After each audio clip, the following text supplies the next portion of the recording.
ویدیو از آرمین سهرابیان مدافع استقلال در حال پخشه که خب به عنوان یه پرسپولیسی اصلا نوش جونش و بره جایی که قبل نباشه.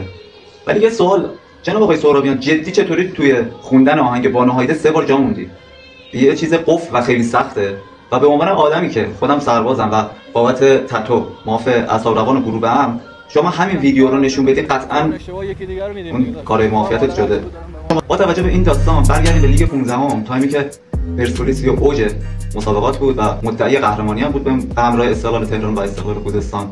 سوشا مکانی توی اون زمان به دلیل عکسایی که با نامزدش بود و شلوار باب اسفنجی محروم شد و زندان رفت. بعدش اومد بیرون محروم شد که بابت همین داستان لوبانوف گلر لرد ازبک به ما اضافه شد.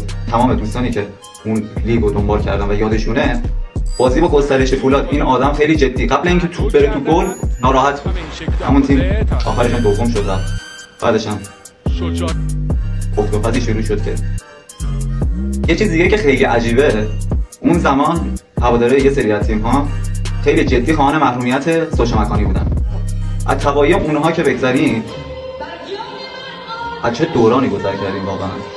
البته این نکته هم باید گفت که اگه توی اون زمان یه بازیکن استقلال هم همین مشکل واسش پیش می اومد، شاید 50 تا 60 شاید که نه 50 تا 60% هواداران پرسپولیس هم احتمالاً خواهان محرومیت اون بازیکن استقلال بودن.